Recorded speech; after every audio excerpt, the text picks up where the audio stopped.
Mr. Gowdy for 5 minutes. Good morning, Director Comey. Secretary Clinton said she never sent or received any classified information over her private email. Was that true? Our investigation found that there was classified information sent. So it was not true? Right. That's what I said. Okay. Well, I'm looking for a little shorter answer so you and I are not here quite as long. Secretary Clinton said there was nothing marked classified on her emails either sent or received. Was that true? That's not true. There were a small number of portion markings on, I think, 3 of the documents. Secretary Clinton said I did not email any classified material to anyone on my email. There is no classified material. Was that true? There was classified material emailed. Secretary Clinton said she used just one device. Was that true? She used multiple devices during the 4 years of her term as Secretary of State. Secretary Clinton said all work-related emails were returned to the State Department. Was that true? No, we found work-related emails, thousands, that were not returned. Secretary Clinton said neither she nor anyone else deleted work-related emails from her personal account. Was that true? That's a harder one to answer. We found traces of work-related emails on devices or in Slack space, whether they were deleted or whether when a server was changed out something happened to them. There's no doubt that there were work-related emails that were removed electronically from the email system. Secretary Clinton said her lawyers read every one of the emails and were overly inclusive. Did her lawyers read the email content individually? No. Well, in the interest of time, and because I have a plane to catch tomorrow afternoon, I'm not going to go through any more of the false statements, but I am going to ask you to put on your old hat. False exculpatory statements, they are used for what? Well, either for a substantive prosecution or for evidence of intent in a criminal prosecution. Exactly. Intent and consciousness of guilt, right? Is that right? Right. Consciousness of guilt and intent.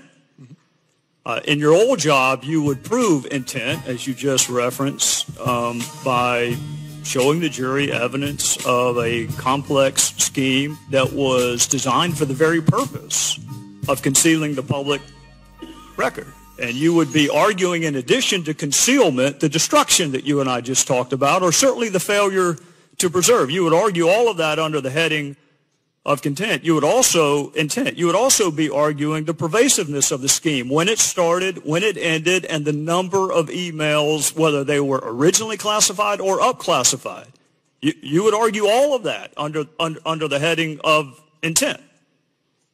You would also probably, under common scheme or plan, argue the burn bags of daily calendar entries or the missing daily calendar entries as a common scheme or plan to conceal. 2 days ago, Director, you said a reasonable person in her position should have known a private email was no place to send and receive classified information. You're right. An average person does know not to do that. This is no average person. This is a former First Lady, a former United States Senator, and a former Secretary of State that the President now contends is the most competent, qualified person to be president since Jefferson. He didn't say that in 2008, but he says it now. She affirmatively rejected efforts to give her a state.gov account. She kept these private emails for almost 2 years and only turned them over to Congress because we found out she had a private email account. So you have a rogue email system set up before she took the oath of office, thousands of what we now know to be classified emails, some of which were classified at the time. One of her more frequent email comrades was, in fact, hacked, and you don't know whether or not she was.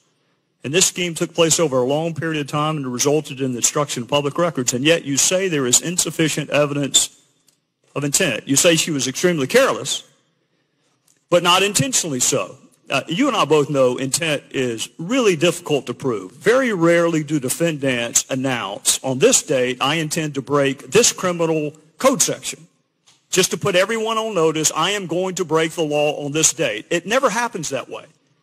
You have to do it with circumstantial evidence. Or if you're Congress and you realize how difficult it is to prove specific intent, you will formulate a statute that allows for gross negligence. My time is out, but this is really important.